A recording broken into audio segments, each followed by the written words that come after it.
Laissez-vous tenter sur RTL.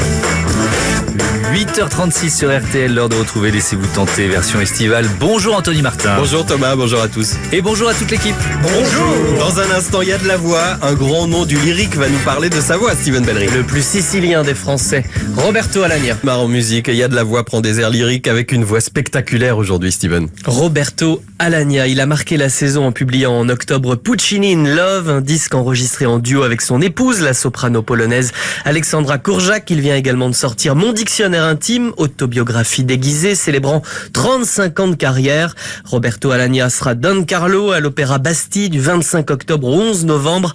Il y a de la voix aujourd'hui avec le ténor français le plus connu dans le monde. Je savais que j'avais une voix puisque dans ma famille, tout le monde était chanteur depuis des générations. Moi qui étais très timide, je n'osais pas me produire devant les membres de ma famille parce que je trouvais toujours que je n'étais pas à la hauteur. Je le sais, ton âme est douce, et l'heure bientôt viendra où la main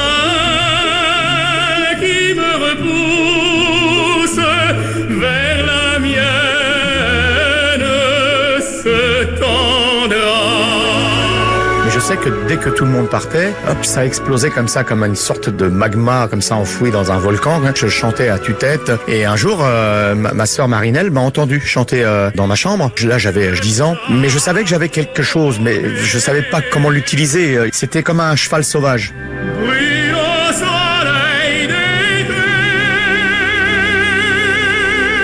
Il faut apprendre à s'écouter soi-même. Moi, ça s'est fait beaucoup en autodidacte, même si ensuite j'ai rencontré à l'âge de 17 ans mon premier professeur et l'unique professeur que j'ai eu, Rafael Ruiz, qui était un professeur cubain. Et c'est lui qui a été le premier à me confirmer que j'étais ténor. Moi, je n'osais même pas le croire.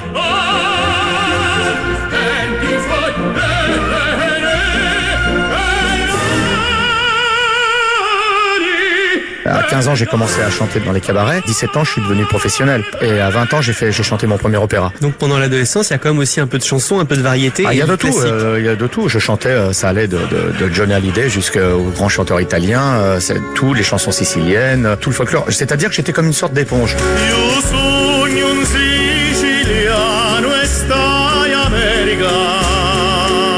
Alors est-ce qu'à cette époque, il y a des voix repères, des voix qui vous nourrissent, des voix qui vous bluffent? Déjà mon père, Tom Jones, Dean Martin, Sinatra, Humperdinck, Brassens, parce que Brassens, même si c'est pas une grande voix, ça reste quand même une belle voix. Il naviguait en père peinard sur la grand-mare des canards et s'appelait les copains d'abord, les copains d'abord. Comment est-ce que vous définiriez votre voix? Ténor, franco-sicilien ou franco-italien, donc avec ces trois langues qui ont fait ma particularité. Je ne truque jamais.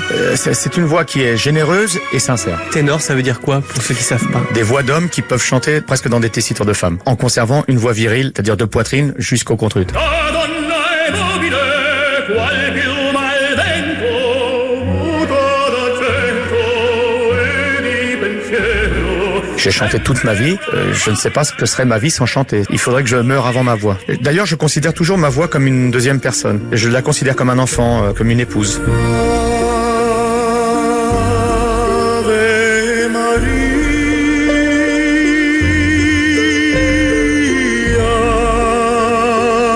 Je la respecte d'abord, je la soigne, je la console, je la caresse, je la prépare, parce que je sais que c'est quelque chose qu'on m'a prêté. Je suis pas propriétaire de ma voix. Un jour, elle va me quitter, ma voix. C'est comme une relation amoureuse, c'est-à-dire que si on se comporte pas bien, elle vous quitte un jour.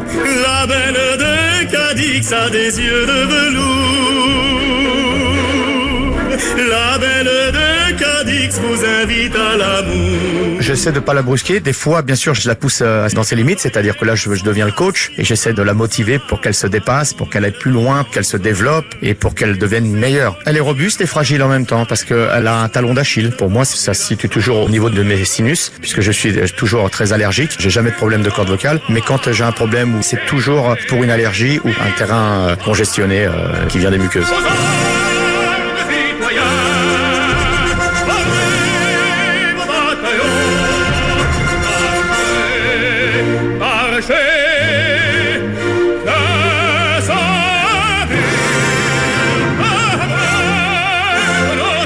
Qu'est-ce que vous diriez que vous avez dans le dos? Oui, c'est quelque chose qu'on reçoit, ça reste divin. Donc il y a quelque chose d'inexplicable. La seule chose, la vraie médecine pour la voix, c'est de se taire. Est-ce que vous aimez votre voix? J'ai eu du mal avec ma voix, je m'y suis habitué. Oui, je l'aime bien parce que elle est quand même assez fidèle et puis elle m'a pas beaucoup trahi. Mexico, Mexico, sous ton soleil qui chante. Le temps paraît trop court pour goûter au bonheur de chaque jour. Mexico, Mexico. On a toujours envie de le faire, mais on le fera pas. Moi j'essaie des fois sous la douche.